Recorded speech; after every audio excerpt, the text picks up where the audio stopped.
కల్తీ కనకయ్య కూతురా? ఆ పిల్ల చాలా మంచిది వదినా. ఆ విషయం నాకు తెలుసు, కానీ ఈ పెళ్లి జరగదు విజయ్. ఆ అమ్మాయిని మర్చిపో.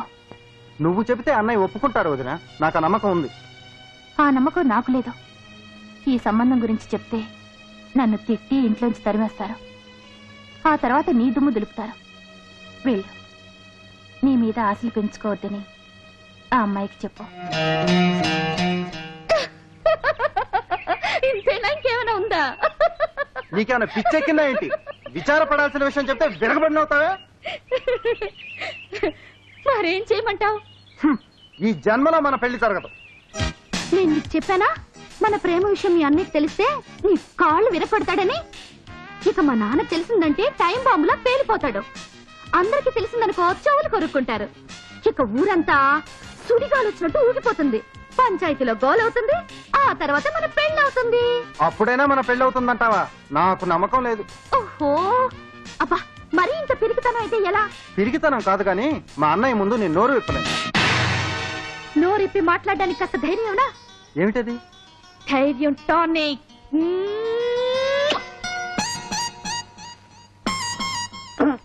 మీ అమ్మాయి ముద్దు పెట్టిందండి. అది పెడితే మాత్రం నువ్వు పెట్టించుకుంటావు దొంగగాడితో కొడక. ఏంటండి ముద్దులు వాడికి గుద్దులు లాక? ఆడెవడరా? వాడేవాడేంటండి? ప్రెసిడెంట్ గారు తమ్ముడు విజయ్. మీ అమ్మాయి ముద్దులు పెట్టింది. ఇలాగే మీ అమ్మాయిని మీరు కొట్టండి. ఎవడ వాచిపోయింది కదరా. ఈ మాట మీ అమ్మాయి చేత మీరు అనిపించండి.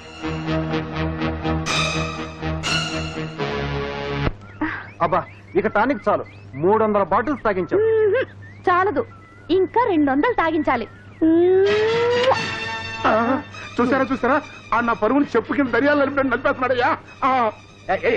చూస్తావు పాపం కుర్రాడు కింద పడి నలిగిపోతుంటే. అయ్యో, ఈ పాటికి స్కోర్ 1000 దాటిపోయి ఉంటుందండి. నువ్వు బిర్యాదవా?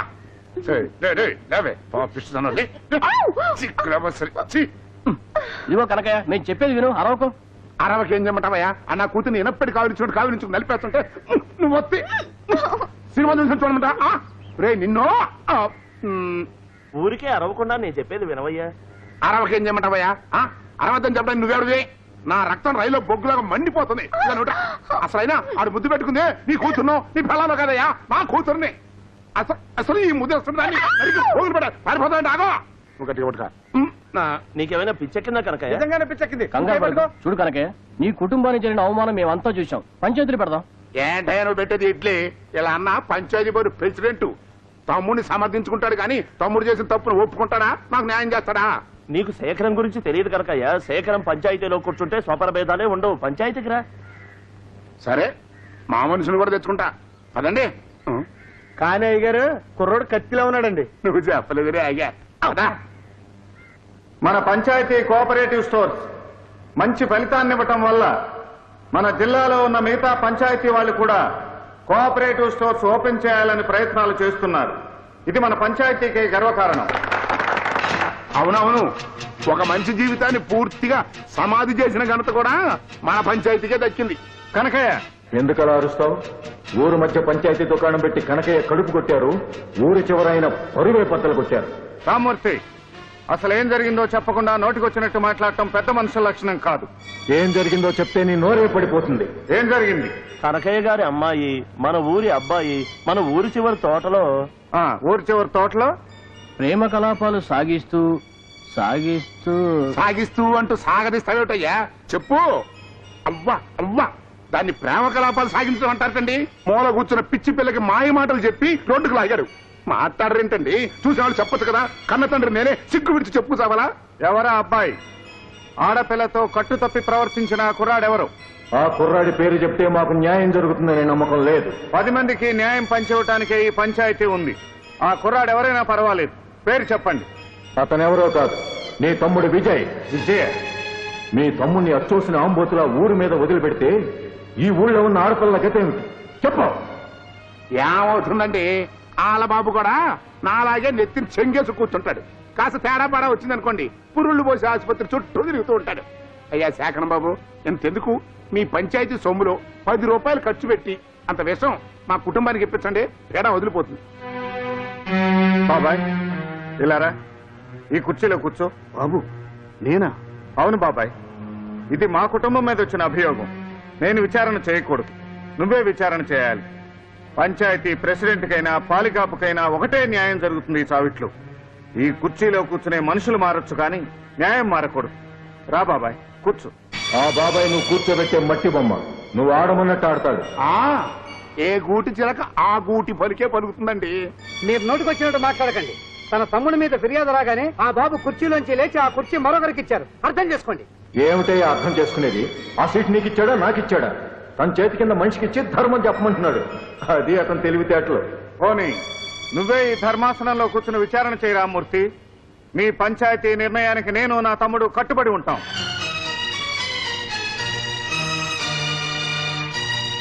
రామూర్తి గారికి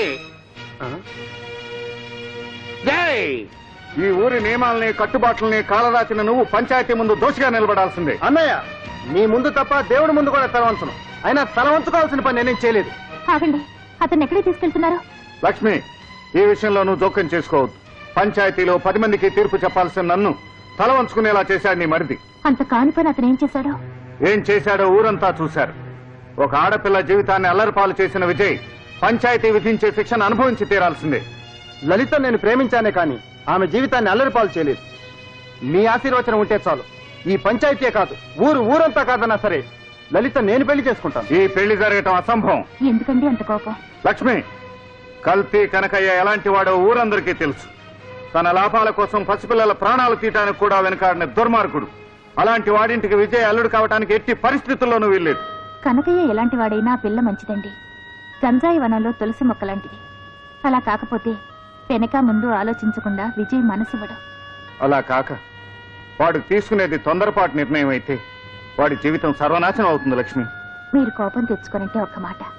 మీరు మీ తమ్ముడు గురించే ఆలోచిస్తున్నారు కానీ అల్లరి పడ్డ ఆడపిల్ల జీవితం గురించి ఆలోచించడం లేదు. లక్ష్మి, అవునండి, పంచాయతీ విజయ్ని అపరాధిగా నిర్ణయించి శిక్షించగలదేమో కానీ లలిత మీద పడ్డ మచ్చను తొలగించలేదు. లలితకు న్యాయం చేయలేదు. అందువల్ల పంచాయతీ తమ నిర్ణయాన్ని ప్రకటించకముందే వాళ్ళిద్దరికీ పెళ్లి చేసి మీ విశాల హృదయాన్ని చాటండి. ఇంకా ఆలోచిస్తున్నారేమిటండి? ఆ పిల్లని కన్న తండ్రి మీరే అయితే ఏం చేసేవారు చెప్పండి? ఆ పిల్ల జీవితం చక్కబడాలని కోరుకోరా? శేఖరం బాబు, రండి బాబాయ్, లోపలికి రండి. మేమిక్కడ మర్యాదలు అందుకోవడానికి రాలేదు. చెప్పబెట్టయ్య గుమాస్త చెప్పు. అలా చూస్తూ నిలబడతావేమిటయ్యా? ఆ పంచాయతీ విషయం ఆయనకి చెప్పు. బాబు, రేపు ఉదయం 10 గంటలకు పంచాయతీ. విజయబాబుతో పాటు మీరు రావాలి. అప్పుడే పంచాయతీ జరుగుతుంది. విచారణ తర్వాత శిక్ష అక్కడే అమలు జరుగుతుంది. పెద్దలందరూ ఇక్కడికే వచ్చారు కనుక నాదొక్క మనవి. పంచాయతీలో విజయ్కి ఎలాంటి శిక్ష విధించినా కనకయ్య కూతురు మీద వచ్చిన మచ్చ మార్చిపోదు. అంత మాసిపోని మర్చేశాడు మీ తమ్ముడు. అందుకే వెంటనే లలితకి విజయ్కి పెళ్లి జరిపించాలి. అప్పుడే ఆ పిల్లకి న్యాయం జరుగుతుంది. శేఖరం బాబు, నువ్వు చాలా మంచి నిర్ణయం తీసుకున్నావు.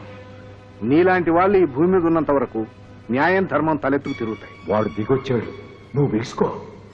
అంతా లోపలికి రండి, ముహూర్తాలు నిర్ణయించుకుందాం. మాటలు జరగాల్సింది ఇక్కడ కాదు, మా ఇంట్లో. మీరు తాంబూలాలు పుచ్చుకుని మా ఇంటికి వచ్చి పిల్లని అడిగితే అప్పుడు ఆలోచిస్తా. అలే దెబ్బ కొట్టావు కనకయ్య. ఊరికి ప్రెసిడెంట్ అయినోడిని నా ఇంటికి పాలికాపులాగా తిప్పించుకున్నాను చూడు. అది సరే, ప్రెసిడెంట్ ఇక్కడికి వస్తాడా అని. నా తమ్ముడి ఆనందం కోసం ఇక్కడికే కాదు, నడి రోడ్డు మీదకి రమ్మన్నా సంతోషంగా వస్తాను. తాంబూలాలు తీసుకో. తాంబూలాలు పుచ్చుకోబోయే ముందు మాట్లాడుకోవాల్సిన విషయాలు చాలా ఉన్నాయి. అవన్నీ పెద్ద మనిషిగా ఈయన నా తరఫున మాట్లాడతాడు. చూడండి శేఖరం గారు, మీరు విజయ్ సవత అన్నదమ్ములని అందరికీ తెలుసు. నా తమ్ముడు ఆనందమే నా ఆనందమని ఇవాళ నువ్వు ఈ పెళ్లికి ఒప్పుకోవచ్చు, రేపు నా అల్లుడి చేతిలో చెప్పబెట్టచ్చు. కనకయ్య, తాంబూలాలు తీసుకోవటానికి ముందు అన్నదమ్ముల ఆస్తి పంపకాలు జరగాలి. ఇల్లు 2 భాగాలు కావాలి. 2 భాగాలు అయ్యేది మా ఇల్లు కాదురా, నీ శరీరం. విజయ్ అది ఉండనయ్యా. సవితానదమ్ములు అన్న మాట వీడి నోటమ్మట వచ్చేందుకు నాలుగు చీల్చా. విజయ్, అతను అనకపోతే మాత్రం మీ ఇద్దరు సవితానదమ్ములు కాకుండా పోతారా? చూడు విజయ్, ఈ ఆస్తి పంపకాలు జరిగితేనే ఈ పెళ్లి జరుగుతాయా? బాగా చెప్పారు. అయితే నాకు ఈ పెళ్లి అక్కర్లేదు. విజయ్ నువ్వు ఉండు. కనకయ్య, ఆస్తి పంచడానికి నాకేం అభ్యంతరం లేదు. కావాలంటే ఆస్తి అంతా విజయ్ పేరే రాస్తాను. నో, అలా జరగటానికి వీల్లేదు. మా శరీరాల నుంచి మా ఆత్మలు వేరు కావచ్చు, మా నుండి మా నీడలు వేరు కావచ్చు, కానీ మా అన్నదమ్ములు ఇద్దరం విడిపోలేము. విజయ్, మనసులో మమకారాలే నాన్నగారు మనకిచ్చిన ఆస్తి. వాటి పంపకాలను వీళ్ళెవరూ చేయలేరు. నువ్వు ఈ ఇంటి పిల్లని పెళ్లి చేసుకోవాలనుకున్నప్పుడు ఆ పిల్లని కన్నవాళ్ల ఇష్టాయిష్టాలు కూడా నువ్వు పట్టించుకోవాలి. వాళ్ళ భయాలు వాళ్ళకుంటాయి. వాళ్ళని సంతృప్తి పరచవలసిన బాధ్యత మనకుంది. ఆహాహాహా శేఖరం బాబు, నా మనసులోని బాధను సరిగ్గా అర్థం చేసుకున్నావు బాబు. అసలు ఈ ఊళ్ళో వాళ్ళందరూ నిన్ను దేవుళ్ళు అంటాడు అని ఎందుకు కొలుస్తున్నారో నాకు ఇప్పుడు అర్థమైంది. దేవుళ్ళు అంటాడంటే దేవుడే. ఈ మాటల్లో మాత్రం కల్తీ లేదులేండి, మనసులో నుంచే చెప్తున్నారు. ఎవరి మనసులో ఏమన్నా నేను ఈ పంపకానికి అంగీకరించను. విజయ్, నువ్వు కాదనేది పంచాయతీ నిర్ణయాన్ని, పంచాయతీ పెద్దల మాటను. పంచాయతీ పెద్దలు నాకు ఏ శిక్ష విధించినా సరే షరతులతో కూడి నీ పెళ్లి నాకు అక్కర్లేదు. ఆగు విజయ్, నువ్వు ఒక్కడవే నిర్ణయం తీసుకుని వెళ్తే ఎలా? నేను చెప్పేది కూడా విని వెళ్ళు. ఏమిటది? మన ఇద్దరు ప్రేమించుకున్నాం, పెళ్లి చేసుకోవాలని కూడా నిర్ణయించుకున్నాం. ఇప్పుడు ఈ నిర్ణయం కూడా మనమే తీసుకోవాలి. పెద్దలందరూ వినండి. ఇద్దరు అన్నదమ్ముల్ని విడగొట్టి ఓ ఇంటిని రెండుగా చేల్చడం మేము ఒప్పుకోం. అలా జరిపించే పెళ్లి విజయ్కే కాదు, నాకు ఇష్టం లేదు. ఇదే మా ఇద్దరి నిర్ణయం. అసలు మేము పెళ్లి చేసుకోం. ఆహా, పులిపిల్ల చెప్పిందండి. ఏ లలిత, నువ్వు నోరు మూసుకో. వ్యవహారం ఇంత దూరం వచ్చాక ఆమె నూరు ఎందుకు మూస్తారమ్మా? పంపకాలు కోరేది ఏజెంట్ అయినా హాయిగా బతకడానికి. మరి ఇప్పుడు ఆదంటే పంపకాలతో కూడిన పెళ్లి అక్కర్లేదంటున్నారు. అందుచేత ఎలాంటి షరతులు లేకుండా ముహూర్తం పెట్టించండి. అవును, ముహూర్తాలు పెట్టించాలి. అనగయ్య, ఒక మాట. ఏంటయ్యా ఇంకా నువ్వు చెప్పేది? నా కూతురి పెళ్లి జరగనివ్వా? నా బిడ్డని గొప్పంటి కోళ్ళను కానివ్వా? నువ్వు వెళ్ళరా బాబు. నా కుటుంబ విషయాల్లో జోక్యం కలుగు చేసుకోకు.